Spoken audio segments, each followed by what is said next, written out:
Assalamualaikum warahmatullahi wabarakatuh. Selamat berjumpa kembali di channel Riwut Purdianto. Pada kesempatan kali ini saya akan membahas keuntungan budidaya ikan nila di kolam beton tanpa menggunakan aerator atau penyuplai oksigen.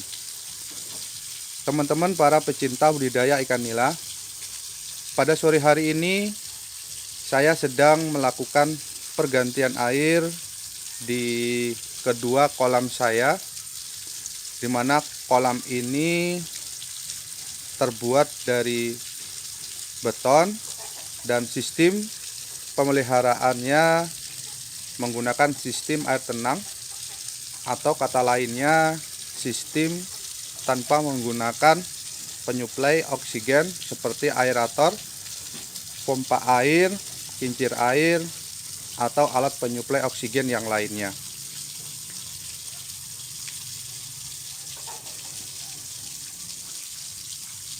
Proses pergantian air seperti yang saya lakukan pada sore hari ini adalah kegiatan rutinitas pada budidaya ikan nila di kolam beton tanpa menggunakan aerator.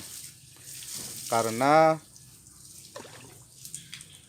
penyuplai oksigen yang didapat dari kolam tanpa aerator itu salah satunya adalah dengan pergantian air. Selain itu, pergantian air bertujuan untuk membuang amoniak yang ada di dasar kolam, dan apabila tidak dibuang, maka amoniak tersebut dapat meracuni ikan nila yang ada di kolam. Nah, teman-teman para pecinta budidaya ikan nila, kolam yang saya buat ini merupakan kolam beton, di mana pada kolam ini saya membuat pembuangan airnya itu berada di tengah-tengah kolam.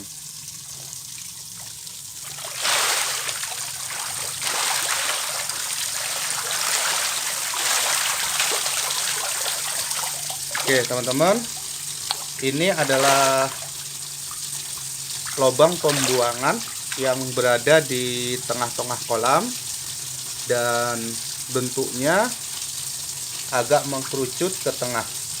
Hal ini bertujuan agar kita mudah untuk membuang sisa kotoran yang ada di kolam yang selalu mengarah ke pembuangan ini.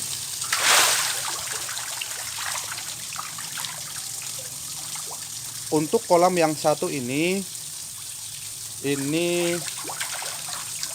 berisikan sekitar 500 ekor teman-teman, dengan berbagai ukuran, atau bisa dibilang kolam yang satu ini adalah kolam penampungan awal yang nantinya akan kita pisahkan dan akan kita pindahkan menurut ukuran di kolam yang sebelahnya, atau kolam ini yang juga saya lakukan pengurasan, dan kolam yang ada di belakang kandang ternak kambing. Nah, karena berada di kolam pertama, ini ukurannya berbeda-beda teman-teman. Ada yang sudah 4 jarian, 3 jarian, dan 2 jarian. Bahkan ada yang di bawah 2 jari. Nah, ini tidak masalah teman-teman untuk kolam pertama ini, karena nanti akan kita sortir dan kita pisahkan menurut besarnya ke kolam yang lainnya. Pada kolam sistem air tenang atau sistem tanpa aerator, prinsip utama yang harus kita lakukan adalah kualitas air. Jangan sampai kualitas air yang ada di kolam itu menurun secara drastis dan penanganannya terlambat. Hal ini dapat memicu keadaan yang sangat berbahaya bagi ikan nila yang ada di kolam. Apabila teman-teman menemukan ciri-ciri dari air kolam yang sudah keruh, warnanya sudah berganti menjadi kecoklatan ataupun sudah berbau, maka diharapkan teman-teman untuk segera melakukan pengurasan atau pergantian air. Untuk pergantian air pada sistem kolam air tenang bisa kita lakukan dalam 3 minggu sekali atau 5 minggu sekali menurut keadaan air yang ada di kolam. Kalau keadaan air yang ada di kolam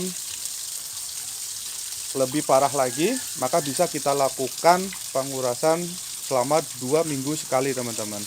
Ini untuk menjaga agar nilai yang kita pelihara tetap sehat dan tidak terjadi kematian massal. Untuk kolam yang ada di sebelahnya, ini sengaja saya masukkan ikan nila yang ukurannya hampir berseragam teman-teman, karena ini hasil sortiran yang saya lakukan dari kolam sebelahnya. Nah, mengapa kita lakukan penyortiran? Agar untuk pemanenannya itu bisa bersamaan. Jadi untuk kolam yang satu ini berisi sekitar 250 ekor teman-teman, dan 1 meter kubiknya saya isi berkisaran 25 ekor. Nah, bagi teman-teman yang akan membudidaya ikan nila di kolam beton, saya sarankan untuk ketinggian kolamnya itu berkisaran 1 meter, dan sedangkan untuk ketinggian airnya itu berkisaran 80 cm.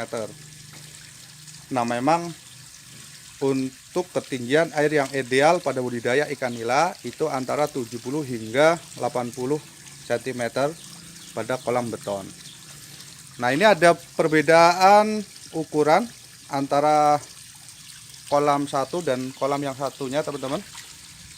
Ini kolam yang pendek ini berkisaran 60 cm teman-teman, dan airnya mungkin maksimal saya isi 50. Ini adalah pembuatan kolam pada tahap awal saya teman-teman, yang waktu itu pengetahuan saya masih minim, sehingga saya buat kolam ini sebisanya, sehingga terbentuknya kolam yang tingginya 50 cm. Dan ini kedepannya insya Allah akan saya tinggikan menjadi 80 hingga 90 cm teman-teman. Nah, selain itu, selain ketinggian, yang perlu diperhatikan adalah kekuatan dari kolam yang kita bangun teman-teman. Jadi diusahakan teman-teman, sebelum kita melakukan pembuatan kolam, yang kita perhatikan adalah kondisi tanahnya teman-teman. Kalau kondisinya tanah yang ada di daerah teman-teman kurang baik, maka kita perlu melakukan fondasi terlebih dahulu teman-teman,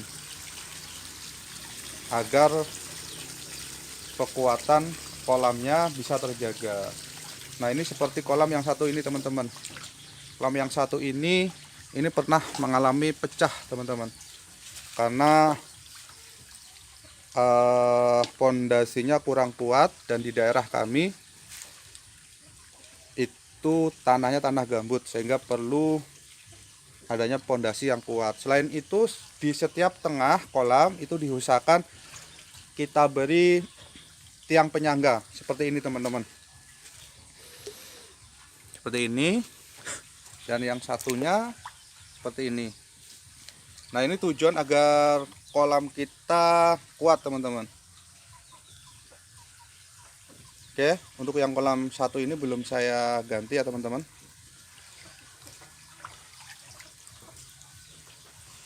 Mungkin besok akan saya ganti bergantian dengan kolam yang keduanya. Oke, untuk yang kolam satu ini bisa teman-teman lihat, ini mungkin udah keadaan hampir saya panen teman-teman ya. Oke, ikannya sudah berkisaran sebesar hampir 4 jarian. Ini 1 kilonya berisi sekitar 5-6.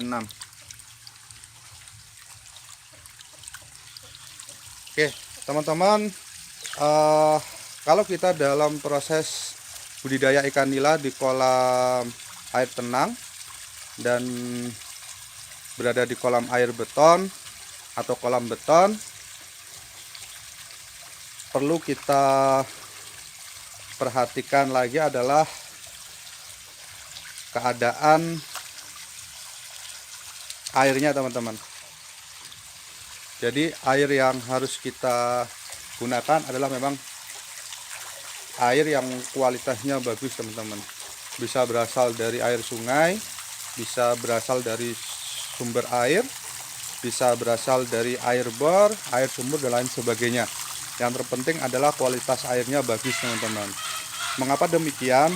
Karena pada sistem air tenang di kolam beton kita harus sering melakukan pergantian air teman-teman, maksimal 5 minggu sekali dan minimal itu berkisaran 2 minggu sekali teman-teman, menurut keadaan air yang ada, menurut keadaan kualitas air pada saat itu. Oke, ini keadaan ikan yang dipelihara di kolam beton tanpa aerator.